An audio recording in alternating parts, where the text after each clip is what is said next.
It is a 9/11 in the April issue of Phoenix Magazine. It's the highly anticipated Top Doc issue, which profiles the Southwestern Autism Resource and Research Center. Autism impacts 1 in every 68 children across the country.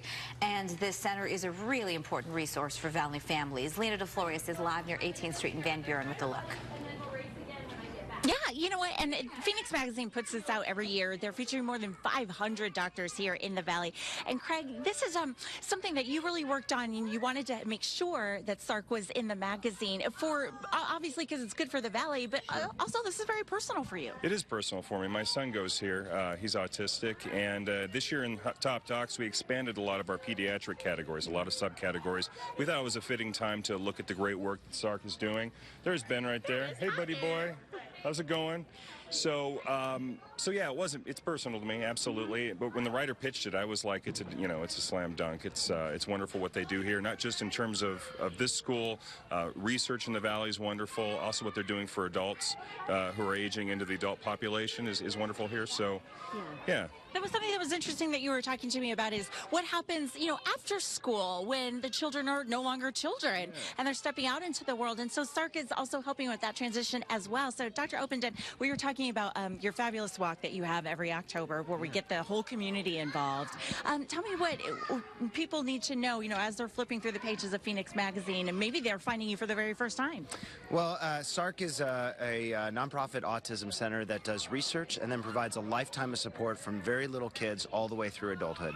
And you're standing in our inclusive preschool right now, so as much as you just heard that Craig has a son with autism here, I just noticed that my little guy who does not have autism, one of our typically developing peers, is also riding a bike around here as well. And it's that integration of kids, teens, adults integrated with people without autism. Well, and the inclusion is so important for all of the children to know how, oh, this is how I work with children who are different from me, no matter which side of the spectrum you might be on. That's right. We're seeing huge benefits for our kids that don't have autism by being in this type of placement. What other preschool has one teacher for every 3 kids in the classroom? And our kids without autism are making up to 18 months progress in their language development in a 10-month school year.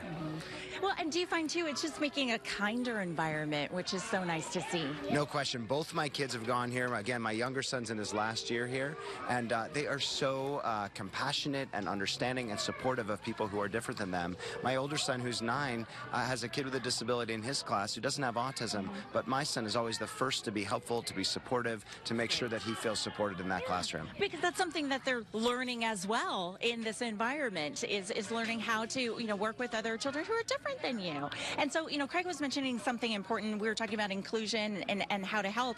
You have something coming up this week, in fact. Yes, this is a big week for us. This Thursday, we're going to be celebrating our 20th annual community breakfast.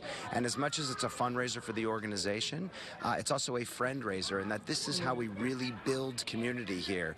The majority of people that come to our breakfast actually are not personally touched by autism, but they're helping us build a community that is supportive, that is inclusive, so that our guys with autism are able to live independently in their community as they become adults. Well, I think that's something important that SARRC does, too, is that you do build that community, not only for the children who have autism, but also for the families who are thinking, gosh, you know what, I don't know what to do, or, can I talk to other parents who have maybe been through this experience?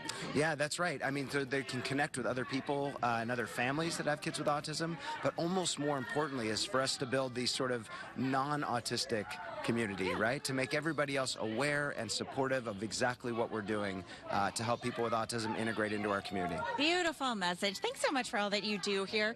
And so again, if you wanted to pick up that Top Docs issue of Phoenix Magazine, it is now on stands. It's the April issue, so you can pick one up right now. Again, more than 500 Valley doctors. Guys, back to you. That is great, and SARRC does so much for the community. So thank you, Lina.